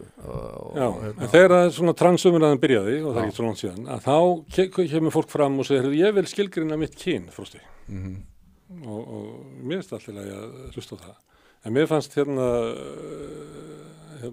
Musk og Logason og félagar ganga svolítið langt í því að Nei, við viljum skilgreina hvaða kyn þessi manneskjar sem að minnst alveg nýr kafni. Já, ég hef mitt og þú kemur eitthvað að segja ég tel það að því að X og Y og eitthvað svona og þar með sé hún að vera kona.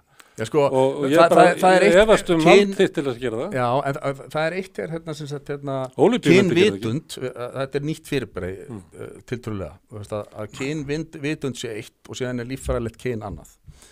Og við erum búin að samþykkja það sem samfélag að þú getur skilgreint sko, eftir þinni kynvitund þitt kyn en það breytir því samt ekki þegar við talum til dæmis keppnisíþróttur og svona að þá finnst konum eðlilega að viðmiðið eigi að vera sko, hvert er þitt líffræðilega kyn. En þessi umrædda kona hún er sko kona í fæðingarvotturinn, læknir sem tók á mótinni. En allt í einu skiptir það ekki máli, heldur er Musk og Logason mættir. Nei, það er ekki Musk og Logason. Það er ekki Musk og Logason. Það eru óháðir aðilar sem að það er gert próf bæði í Tyrklandi og Indlandi sem leiðir til þess að niðurstaðan er að viðkomandi er sem sagt með XY-litning og það er eina sem að einhver bokssamtök felldu hana á lyfjarprófi vegna þess að væri með ómikið af testosteron. Já, ég er ekki að tala um það. Nei, það var eina sem að gerðist. Nei, það var XY-litningar sem að koma út úr kynjaprófi. Ekki testosterónmagn sem að hún fekk ekki að keppa í bóksinu hún var þá ekki sko, gjaldgengi í kvennabóks. Mér fannst þessi straumkvörf í kynjaumræðinni að Musk og Logason væri byrjað að skilgreina annarra manna kyn. Við erum ekki að gera það. Jú, og fólk er að beygja sig undir það. Jú. Nei, við erum bara að tala um sko Ólympíunefndin gerir það ekki, fjölskylda þessar konu gerir það ekki, hún gerir það ekki, alls í skrifvöld gerir það ekki. En þá allt í einu kemur eitthvað vald sem þess vegna er einmitt sko þessi tímar sem við erum að lifa núna þeir kalla á það að það sé tekin einhver umræða þetta þú vildi bara skilgreina þessa konu sem karl. Nei, ég vildi það ekki neitt. Jú, þú vildi reka hana út úr íþróttunum með auðvitað Ólympíunefndinni. Nei, sko, það kemur mér ekkert við. Ég er bara að taka þátt í umræðinni sem að snýra því að konum sérstaklega finnst það óréttlátt það er aðalega því kallandi sem er að tuða nei, það er þín túlkun bara er þannig það er bara þín ég hef séð þræði og svona hjá ykkur þetta er svona 95% kallar þetta er svona Brynja Níelsson og Musk og þú og þá fór ég að hugsa eitt af því að ég er hérna eldri þú Þannig ég man eftir svona lengri tíma svona kynusla. Já. Ég man að þegar rauðsokundar komu fram og höfnuðu sko því kynja hlutverki sem átt að þröngva upp á þær og neituðu að gangast við því. Að þá gekk alveg rosalegur stormur í huganum á ykkur svona köllum eins og ykkur yfir að þetta var, og þá var ég også að vita, þetta mál? Snýst þetta kannski sko karlmanns ímynd Logasonar og Musk sem að ég held að hann hafi verið að skora á hann Zuckerberger í slag eða eitthvað? Þetta er náttúrulega ekki alveg í lagi eða eitthvað karlmennskun í þessum mönnum. Nei, nú ert þú að greina Svo man ég líka eftir þegar ég var 13 ára þegar Samuel viðtalið við Hörð Torfason var. Og það var líka sko, það voru bara menn í einhverjum messum og einhverjum vinnuskúrum alveg brjálaðir eitthvað yfir því að hann væri hommi og það var náttúrulega fyrst og fremst að þeir litu á þetta sem svona ógn við sína karlmennsku. Nei, þetta er ekki sambandlegt. Og það að skilgreina sig sem karl er eitthvað svo mikilvægt að það bara fólk hangir á því og síðan komu náttúrulega lesbíurnar út seinna, það var svona minna gert með það, akkurat það sé. Það er ekki sama ógnin við sko karlmennsku. Nei, veistu það að nema það voru einhverjir menn sem vildu vera að bjóða sig fram til þess að ríða samkennina úr lessonum, að það væri bara þeir eru ekki hitt almennilegan karlmann og eitthvað svona og svo þú ert bara að taka eitthvað svona lægsta samnefnara í umræðinni. Því miður Frosti, að þá er umræða núna trans þarna niðri sko. Nei, þetta er ekki alveg rétt hjá þér sko. Hvað er að því að því að til dæmis sko, það er enginn að tala það er ekki mikið vandamál sem fylgja því þegar konur skilgreina sig sem karla sko. Og það er einhverjum karli ógnað af því að kona skilgreina sig sem karl og fara að taka þátt í karlaíþróttum. Það virkar ekki þannig. En þetta er hins vegar öllum ljóst að svona gríðalegt vandamál í heiminum að allir karlandi sem eru í Nei, ég veist gríðalegt, það fer vaxandi. Ég meina, sko, þekkjurðu þetta mál með sundkonuna Líu Tómas? Nei. Kynna þér það er sem sagt einstaklingur sem að keppir í sundi og ákveður 2 árum áður en að þessu háskóla sundferli sínum líkur að ákveðan skilgreina þessu konu og byrjar að keppa þar og fer að hirða fyrstu velun alveg villi vekk og háskólamótum. Já, háskólamótum og á landsvísu í og það er sem sagt það leiðir til þess að konur fara að mótmæla af því að þær sjá það að þetta er ekki sanngjarnt, þeir eru ekki að keppa á jafnréttis grundvelli. Þannig að þessi maður var í 700. sæti á landslistanum eða heimslistanum áður en hann skilgreindi sig sem konu og hann allir fara að taka öll gullverðlaunin. Og ég tók saman bar saman öll Íslandsmet við heimsmet kvenna og íslenski karlar þeir unnu það ekki. Nei, konur á heimsvísu eru gansi magnaðar. Þannig ég bara benda á að það er ekki gefið að vinna konu sko. Nei, alls ekki. En þú sérð sko að það er ekki hægt að gera lítið úr því að konum finnst það óréttlátt þegar bara hreint og beint karl er farin að skilgreina sig sem konu. Í þessu tilfelli Lía Tómas er ekki farið í neinar aðgerðir, engar hormónabreytingar eða neitt sko. Hann er bara, og hann mætir inn í sundklefan og er bara karlmaður að klæða þessu úr fyrir framan konurnar og öfugt. Og þetta hefur enda leitt til þess núna, það er búið að vera mikið hafari út af þessu, en hún, Lía Tómas, hún hefur ekki lengur leyfi til þess að keppa á meðal kvenna. Þannig að þetta leysist einhvern veginn bara. Þetta er ekki svona vandamál sem að, svo veist, mér finnst, að þið verðum búin að vera að tala til þess að húsnæðiskreppun á Íslandi og ímislegt svona. Þetta er ekki svona sem að ég bara íti öllum málum frá til þess að taka afstöðu til. Sama hér.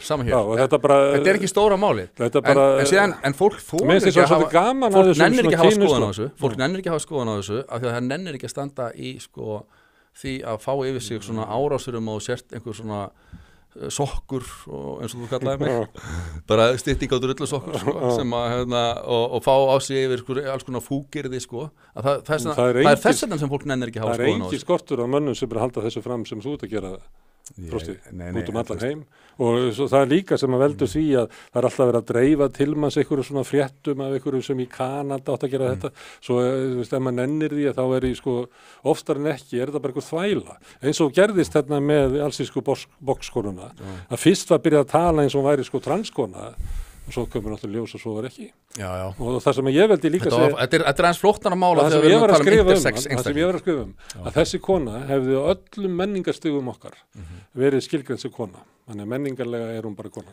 Já, en svo kemur þú með einhverju exi þá segir nú hvað hefur sýtt alla heimsbyðina í próf til þess að vita hvað þeir kallar að konu. Sjáðu, núna það er breytt menningarstig í dag, 2024 er öðru sér heldur en bara 2004 af því að það er nýtt fyrirbæri að svona margir karlar sé að skilgreina sig sem konur. Það er bara nýtt fyrirbæri. En af hverju getur ekki haft gaman af því? Já, við getum alveg haft gaman af því, það er alltaf lagi, en þá er kannski alveg tilefni til, ef við reynum að hugsa bara sanngirni gagnvart konunum, að þegar við erum að tala keppnisíþróttir, að þá lítum við í líffræðilegar skilgreiningar þegar finnst þér alveg talað ekki geta verið neitt ósanngjarnt við það að konur sé að keppa í keppnisíþróttum, tala nú ekki bardaíþróttum við manneskjur sem eru í grunninn líffræðilegi karlar. Já, ég ætla bara að bíða eftir því að konurnar sem eru í þessum íþróttum fari að Þær eru farnar að gera það. Já, ég bara hef ekki orðið varðið það. Okay. Við skal senda þér linka. Mér finnst aðalega menn eins og þú. Nei, þetta er aldrei aukaðatrið fyrir mig. Þetta er svipað að vera, þetta er Hannes Holmstedt byrja að berjast fyrir kvenfrelsi í Palestínu. Já, eitthvað svona. Það bara er ekki hægt að taka það, það er ekki hægt að taka marka á þessu. En ok, en ef þú hugsaður þetta samt aðeins, heldur það geti ekki komið til, dæmi þar sem að þú myndir líta á það sem ósanngjarnt að kona þurfa að mæta líffræðilegum karlmann í keppnisíþrótt. Ekki það að ég hafi áhyggjur af því. Mér finnst þetta að því nefndi rauðsokkur og... Ekki að þú hefur áhyggjur af því, en heldur það geti ekki verið ósanngjarnt fyrir konurnar? Það er bara að meta það sjálfar og það, finnst eitthvað svona lausn á því, ef ekki, að bara heimurinn sé að farast, ég bara er ekki það. Nei, ég er heldur ekki það. Og ég var að rifja upp til dæmis sem er rauðsokkurnar að þegar að það voru bara fólk sem var að halda þið fram að það myndi bara allt riðlast í íslensku samfélagi ef að konur gætu svona valið sér kynhlutverk á bara vinnumarkaði það var talað að ef að bara ekki bara haldið aftur af hommonum að þá myndu þeir bara snúa öllum ungum drengjum, allir eru hommar og þetta var... Þetta er ekkit sambarlegt. Nákvæmlega sami tónnin sem er í umræðunum trans, að ef við bara verjumst þess ekki bara á þessum vígvelli, að þá munum márarnir bara vaða yfir okkur og taka þetta. Nei. Fólki er fyllilega frjálst að skilgreina sig og samfélagið er yfirleitt bara mjög samþykkt því að transmanneskjur fái að vera eins og þær eru en við erum að tala bara íþrótta kappleiki. Ég heyri mikla andúð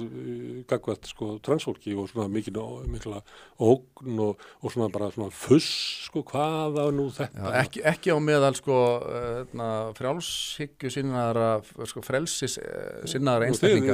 Mösk þykist vera það. Já. En eru það einhverju rosalegri vörn? Fullorðið fólk á bara að fá að skilgreina sig nákvæmlega eins og það vil. Það er bara algjörlega sjálfsagt. Nei, ekki, þú vilt meina allsísku boxkonuna að gera það? Nei, ég er að segja bara þegar það er komið í ljós að hún er með XY-litning þá á hún ekki að vera að keppa við fólk sem er með XX-litninga. Það er það sem ég er að segja. Þá ert þú búin að breyta því. Alveg óháð því hvernig hún skilgreinir sig. Hún má alveg skilgreina sig sem konu. En hún á bara að keppa við fólk sem er með XY-litninga. Þú átt bara töluvert í land með því að sannfæra alla það að þú þurfa að setja alla heimsbyggðina í litningapróf til þess að endur skilgreina kyn einhverja. Þess þarf þetta ekki. Ég meina þetta er ekki fyrsta konan sem er svona. Nei, ég sá mynd í blagleik ég svarið að ég held að stærri kona hafi verið meira en helmingi stærri en svo litla. Já, þannig er þetta bara fjölbreytileikin líffræðilegu fjölbreytileiki er bara til staðar. Það var djöflast af suður afrísku hlaupakonunni alveg endalaust. Já, hún ekki eitthvað intersex líka margt afreiksfólk er bara svolítið öðruvísi og þannig hefur það líka verið. Og þannig hefur það líka verið kynin. Það er ekki þannig að ég sem að við myndum tala hvernig við skilgreinum kallmennsku okkar, þá myndum við skilgreina bara mjög ólíkt. Já. Þannig að við erum bara ólíkir karlar. Já. Og það má vel vera að það sé eitthvað svona bogi og það sé ég hafi ræktað betur kvenleikan í mér heldur en þú. Ég veit ekki, það má vel vera að þú hafi gert það enn betur en ég. En svo er þetta líka ekki þannig. Þetta er ekki bara eitthvað svona bogi á milli þess að vera karl og kona og svo ertu bara annarkvort ertu. Það er alveg viðurkennt að þetta er svona spektrum. Já, og mér finnst þessi tími sem við lifum er mjög skemmtilegur að þessu leyti. Að þá alveg eins og var þegar hérna rauðsökurnar komum fram. Já.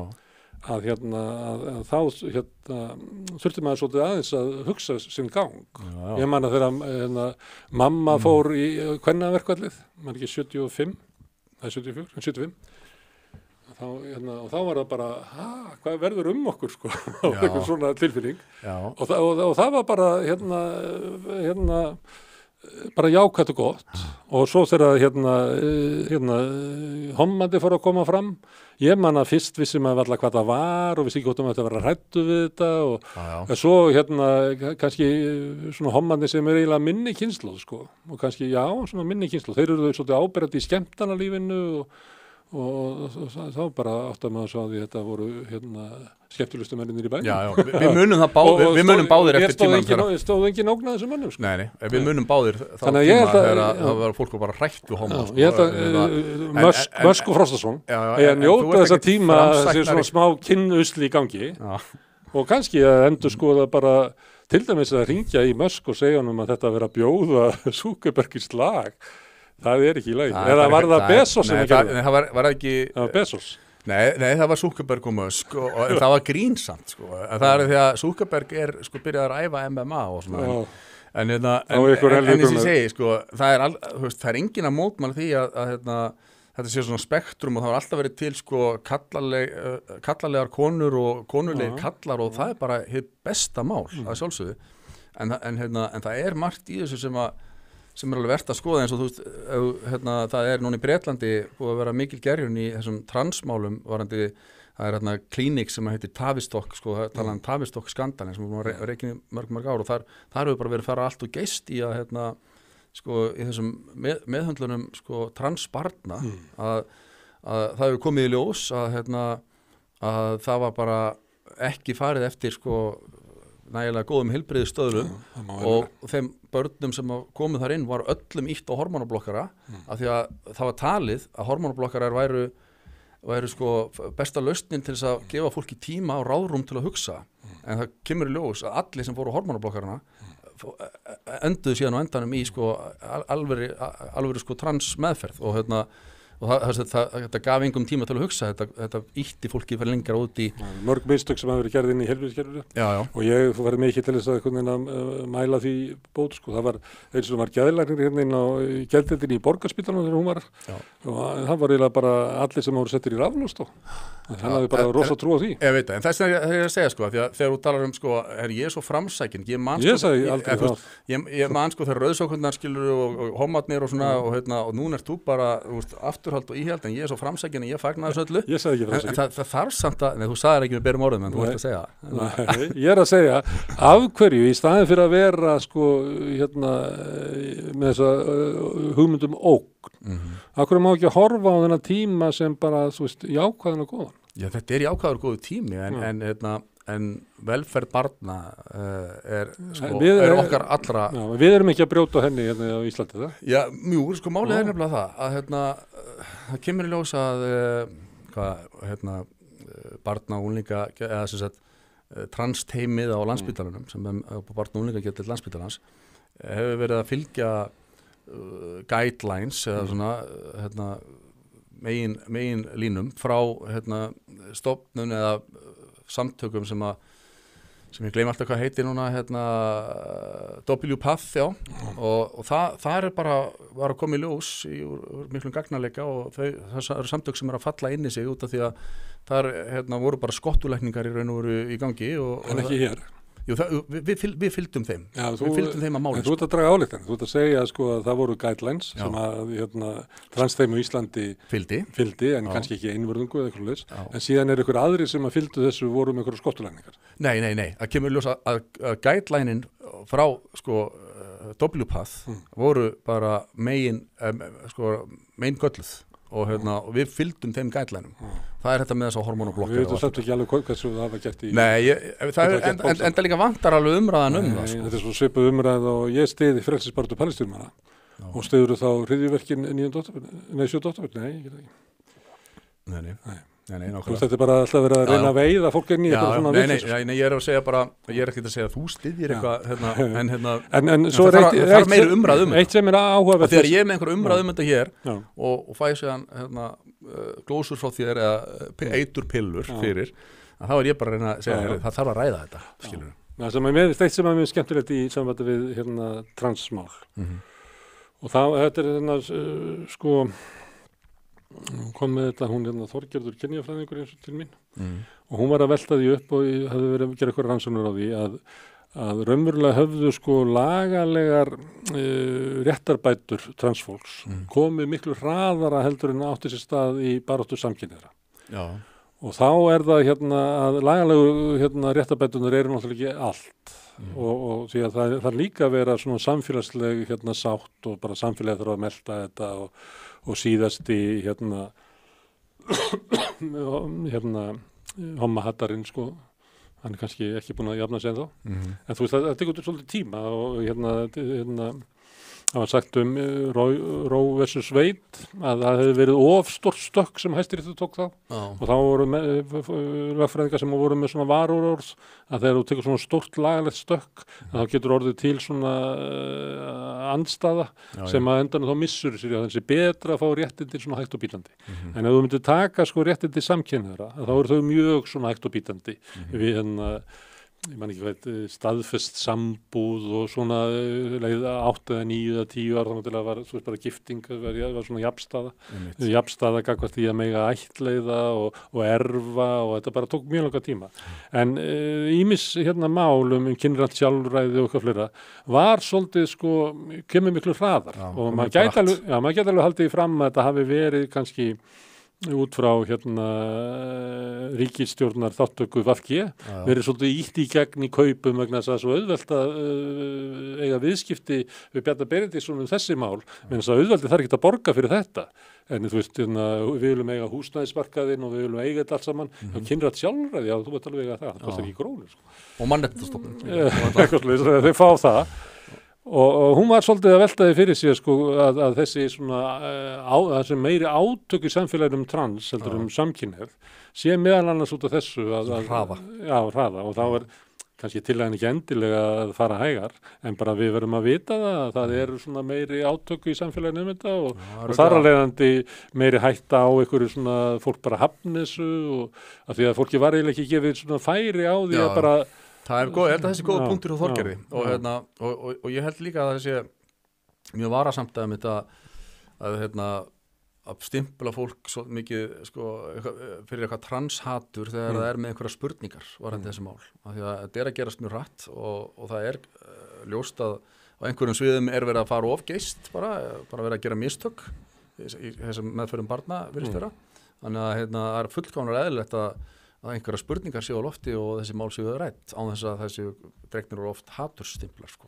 Það er mín skoðan og svo er það líka að við erum ólík eins og alsíska bókskonan sýnir og svo erum við líka með ólíka menningu að það er svona öðruvísi hugmyndur kynin, ég er nú ekki neitt sérfræðingur í þessu, þannig stundum talað Spán og Mexíkó og Tæland og það sé svona meira spektrum. Ég talaði við Auði Styrkarsdóttur í gær. Hún er ekki að bókum Þuríði Formann sem er kona sem gekk í karlmannsbúning á 18. öld og ég var svona eitthvað að ræða við hana því að hún eiginlega bara tekur ákvörðun þetta, hún hafði verið sko formaður á róðrabátum og mjög fengsæl og eftirsóttur formaður og bara gengst inn í karlahlutverkin. Þá kemur það náttúrulega líka fram sem hefur verið bent á mjög víða að hugmyndur okkar að konur hafi verið ekki í karlastörfum svokölluðum. Þetta er eiginlega gerist við iðnbyltinguna. Þegar vélarafli kemur að þá mætti orða það sem svo að konum sé ítt út úr þessu störfum af því að það þarf ekki að þeim að halda eða eitthvað. Og þannig að við erum að koma kannski út úr sko tímabili með mjög þrengri skilgreiningu á körlum og konum.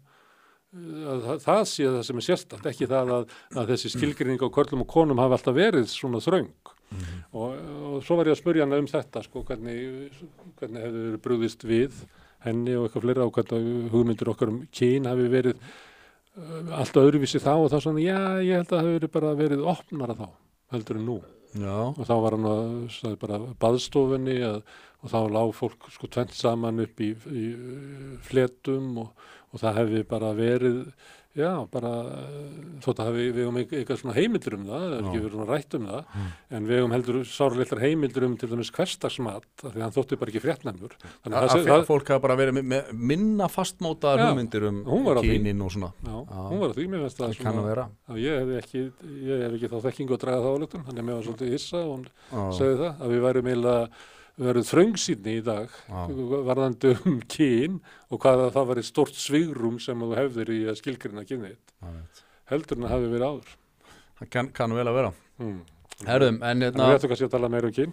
Já, við getum alveg gert það sko, en þetta búið að vera frábært spjall og það tók aðeins lengri tíma en ég ætlaði, en ég þakkaði kærlega fyrir að gefa það tíma til að koma hingað. Takk fyrir að bjóður. Gangi þér áfram vel með samstöðuna og allt sem þú ert að gera. Ég býði kannski að rauðaborðinu og við getum endur tekið þetta með öfugum formörkjum, þar sem ég spyr þig. Já, það væri bara mjög skemmtilegt. Takk fyrir, Smári. Takk.